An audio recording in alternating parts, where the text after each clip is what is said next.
कथा शुरू होती है प्रयाग से। प्रयागराज, जिसको आज आप जानते हैं, अभी कुछ ही समय पूर्व आप में से बहुत सारे लोगों ने कुंभ में स्नान किया होगा। महाकुंभ जो विश्व का सबसे बड़ा मेला है आज तक, अब तो ये प्रूव हो गया। इस बार तो 60 करोड़ से ऊपर लोगों ने स्नान किया। तैयारी 45 करोड़ तक की थी, लेकिन 60 करोड़ से ऊपर को स्नान करा दिया गया, तो ये एक अपने आप में रिकॉर्ड है। उसको अक्सर जब आप वहाँ पे गए होंगे या लोगों से बात करें प्रयाग के, तो लोग कहते हैं साहब ये मेला बहुत पुराना है, और कितना पुराना है ये किसी को पता नहीं है।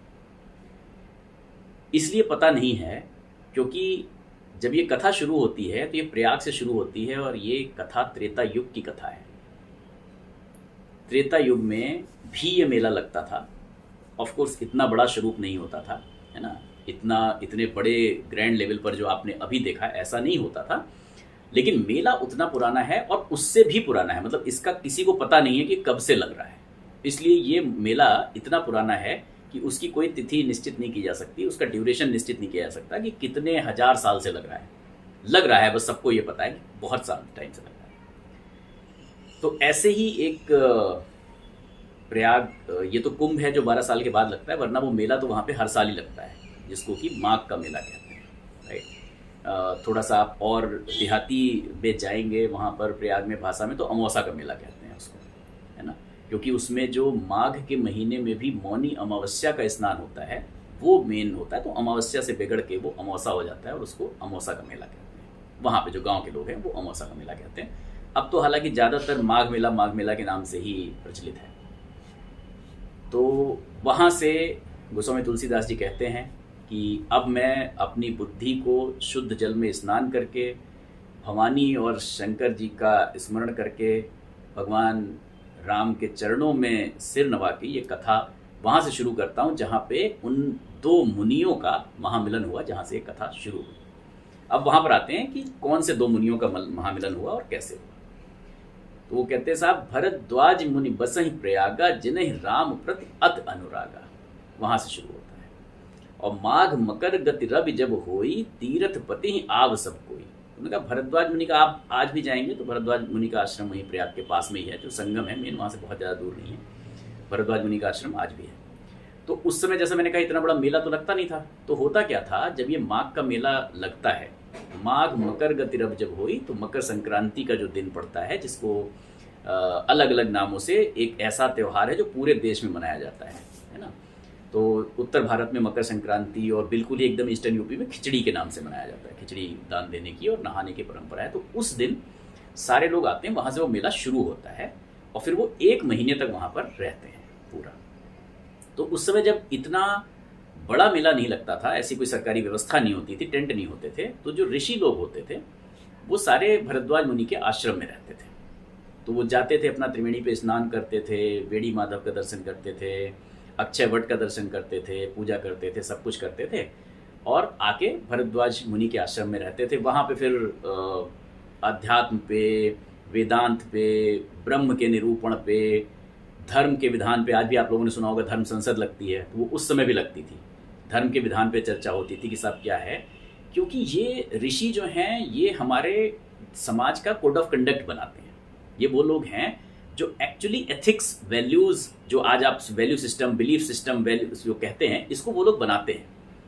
तो वहाँ पर इस पर चर्चा होती थी। तो चर्चा साल भर, भाई वो ऑब्जर्व करते थे, साल भर समाज के बीच में रहते थे, तो वहाँ पर वो जो ऑब्जर्व करते थे उसके बेसिस पर अगर कुछ निकल के आया कि साहब ये वाला मामला कुछ गड़बड़ हो रहा है, तो इसके लिए हमें कुछ और करेक्ट करना पड़ेगा, कोर्स करेक्शन लेना पड़ता है। जैसे बड़ा छोटा सा एक एग्जांपल दूं मैं आपको, तो उस समय जब लोगों ने ज़्यादा पेड़ों को काटना शुरू किया होगा अपने घरों में लकड़ियाँ जलाने के लिए या चूल्हों के लिए, तो उन्होंने देखा यार कुछ पेड़ हमारे लिए बड़े इंपॉर्टेंट हैं जिनको नहीं काटना चाहिए, है ना। तो उन्होंने देखा पीपल का पेड़ बहुत इंपॉर्टेंट है ना, क्योंकि हमें 24 घंटे ऑक्सीजन देता है ना। हमारे लिए आम का पेड़ बहुत इंपॉर्टेंट है, हमें फल भी देता है। तो उन्होंने पहले शुरू में ये किया कि साहब पीपल का पेड़ नहीं काटना चाहिए, इसमें ब्रह्मदेव का वास है। उन्हें पता था कि अभी जनता इतनी पढ़ी लिखी नहीं है कि हमें उन्हें ये सब लॉजिक समझाएंगे तो लॉजिक समझ में नहीं आएंगे। तो ऐसे एक एक विधान हर बार जो वो साल भर ऑब्जर्व करते थे वो बनाते थे कि अच्छा अब इसको हम लोग प्रचारित करेंगे कि ऐसा करना है।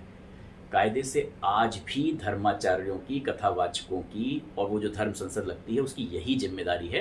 और वो करते भी हैं, ऐसा नहीं है कि वो नहीं करते हैं, करते भी हैं, लेकिन थोड़ा और ग्रैंड लेवल पर आना चाहिए, है ना। जैसे फॉर एग्जांपल नदियों में उस समय ये प्रथा थी कि आप जो कुछ अपना हवन करें या कुछ करें वो सब कुछ नदियों में बहा दें, है ना। तो उसका कुछ और अल्टरनेट जब तक धर्म संसद नहीं कहेगी, जब तक धर्माचार्यों के मुंह से नहीं आएगा कि साहब इसका आप करें क्या, तब तक लोगों को पता ही नहीं कि क्या करना है, तब तक वो वही करते रहेंगे। क्योंकि वो वही करते हैं जो एक्चुअली धर्म का विधान के हिसाब से ऋषि मुनि, कथावाचक और धर्माचार्य लोग बताते हैं, राइट। तो उसका विधान पहले वहां पर बैठकर डिसाइड करना पड़ेगा और फिर उसको प्रचारित करना पड़ेगा। तो ये काम उस समय से चला आ रहा है, जिसको आज हमें लगता है, आज हम तमाम हॉर्टिकल्चर एक्ट और सब कुछ बना के भी जो चीज़ें नहीं रोक पा रहे हैं, उसको वो इस तरीके से कंट्रोल कर लिया करते थे पहले आराम से। फिर जब उन्होंने देखा यार और पेड़ काट रहे हैं ये तो पीपल उपल के अलावा, तो उन्होंने कह दिया हरा पेड़ काटना ही नहीं है, हरा पेड़ काटने से धन हानि होती है, पुत्र की हानि होती है, तमाम चीज़ें उन्होंने अपना लोगों के मनों में डाल दी। उन्होंने कहा अच्छा ये तो नहीं करना, फिर जब इससे ये होता है तो हरा नहीं काटेंगे। तो उन्होंने विधान बना दिया आप सूखा पेड़ काट सकते हैं। आज भी हॉर्टिकल्चर एक्ट यही कहता है कि सूखा पेड़ आप काट सकते हैं, हरा नहीं काट सकते।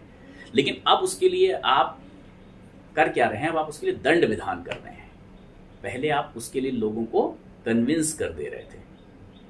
लोगों को कन्विंस करके बात मनवाना ज़्यादा आसान है, दंड विधान दे के बात मनवाना कम मुश्किल है। क्योंकि वहाँ पर एक आदमी जो दंड से डरता है वो तो ठीक है आराम से मान जाएगा, एक आदमी जो नहीं डरता या वो और उसको चोरी ही करनी है तो और तरीके निकालता रहता है।